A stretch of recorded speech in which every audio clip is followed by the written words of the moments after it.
Milan Beslać, ekonomista. Dragi gosti, dobar dan i dobrodošli. Dobar dan, da vas našli. Mnogo vam hvala na izdvojenom vremenu, zaista jedna jako bitna tema. Evo, ministarka poručuje, postoje crvene linije koje ne možemo da pređemo. Profesor, ja se nadam da se nećete naljutiti, da damo samo blagu prednost dami, da pitamo koje su to crvene linije. Ja sam blažan među ovakve dvije dame. Hvala. Hvala vam mnogo. Koje su to crvene linije preko kojih Srbija nikako ne prelazi? Prvo da se podsjetim uopšte da je davno, dakle već pre godinu dana, predsjednik Srbije upravo govorio o tome da... Njima treba tržište. Dobro. Njima treba tržište. Znači, tržište sad trenutno oni kupuju... Google-a. Sad znamo kakva je trenutna situacija što se politike tiče u Mađarskoj.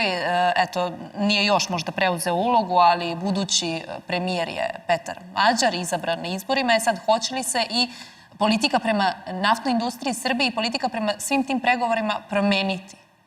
Prvo, jer je to jedan od načina da obezbedi energetsku bezbednost. I tu nema razgovora. Dakle, on mora što pre da otvori družbu, ne bi li Mađarska bila energetski bezbednija, jer družba nije zatvorena, i to smo baš i ovde pričali pre nego što je bilo ko to rekao, družba nije zatvorena zbog toga što je bilo kakvog uništavanja te družbe, nego jednostavno u dogovoru između Evropske unije i Ukrajine zaustavljanje. Nemoguće, ali vidite... Pa što, ništa nije nemoguće. Ja uvek polazim od toga da i to može biti. Ali uvek postoji mogućnost da srpska država, Republika Srbija, takođe postane vlasnik tog dela, ruskog dela naftne industrije Srbije. Hoću jednu drugu stvar, poruka je druga, da privrede i građani u ovoj zemlji, ja bar tako mislim, ne treba da brinu oko toga, nego da znaju da sigurnost će svakako postojati. Da li je to MOL ili je to Srbija? Dakle, to je za 10 dana do 16. juna. I sad, ajde, kažite nam vi koliko je to olakšanje za Srbiju?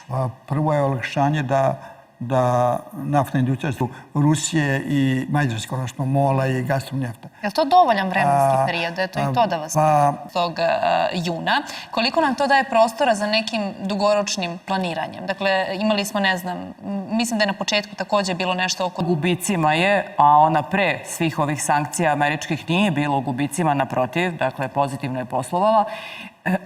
Naravno, neke druge stvari su otežane unutar naftne industrije Srbije. Hrvatsku, naime i JANAF-u je takođe do 16. juna odobreno, odnosno dato zeleno svetlo da može da se sirova nafta doprema do Srbije. Čudo, nisu se žalili za ovu vest, verovatno im ide u prilog. Dobro, nećemo to komentarisati, ali profesore, evo, pomenula sam Hrvatsku, ali ne mogu da ne pomenem ni Bliski istok, ni situaciju u Iranu. Ali prvo samo da je dvije rečenice vezano za, vidite, ovo stvari. Sad, se vraćamo na Bliski istok. Gledajte, što bi god rekli... Nagoveštavaju, kako sam ja mogla da pročitam između redova, pomenuli ste malo pre i prirodna đubriva takođe i vodu, da će biti gladi.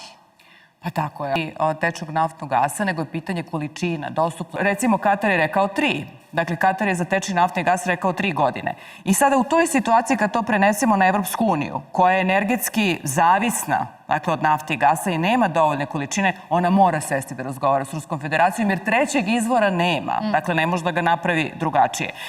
Znači, to je... Dotakli smo se gladi, samo ću kratko napomenuti šta je MMF rekao. Dakle, inače organizacija koja prati svetsku ekonomiju, daje prognoze koliko će zemlje da rastu ili usporavaju i sada kaže... Tako oni kažu. Tako oni kažu, da. Tako je.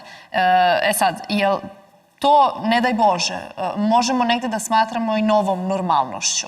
Pomenuli smo godine, ne znam, 2, 3, 4 unapred. Kako vi na to gledate, profesor? Ne, prvo, samo dvije rečenice vezano za ovu hranu, pa ću ona papira i ostaloga. Da ne znamo šta će se dogodi, a to onda povlači jedno za drugom. Dakle, bilo bi dobro da te prognoze koje su sada, da 5%, da se one ostvare, ja se zaista plašim da one mogu biti gore od toga. I veće, jasno, ali... Posebno, samo završim ovu rečenicu, posebno ako se ovo na Bliskom istoku i na... Zato treba Bajkalsko jezero čuvati. Kažete, Ukrajinu smo zaboravili. Sad, ajde i vas, gospođa Mihajlović, da pitam, može li ta unutrašnja ekonomija, evo konkretno kada je Srbija u pitanju, da amortizuje te spoljne šokove i kako? Ne može sve. U ekonomiji imaju ih već sada. Jel to znači negde u zemljama Evropske unije nekako... Imaju ozbiljnih problema i od rasta inflacije i rasta javnog duga. 163% je njihov javni dug u odnosu na bruto društveni proizvod. 163%, naši 44%. snage ili ne znam više čega, razuma, da se ipak sedne i da se naprave određeni dogovori da ovaj rat stane, zato što to više nije pitanje rata na Bliskom istoku ili ne znam odnosa da li će Evropa da ima naftu ili neće da ima naftu i da li će SAD dodatno da nešto zaradi, nego je to bukvalno pitanje opstanka, energetike, ekonomije sveta. Dakle, može se tako jednostavno rješavati. Kao što smo imali krizu 2007. i 2008. koji su mogli rješavamo onim helikopterom novca. A ovo se tako ne može da se riješi. Ne može. Dobro, nadamo se...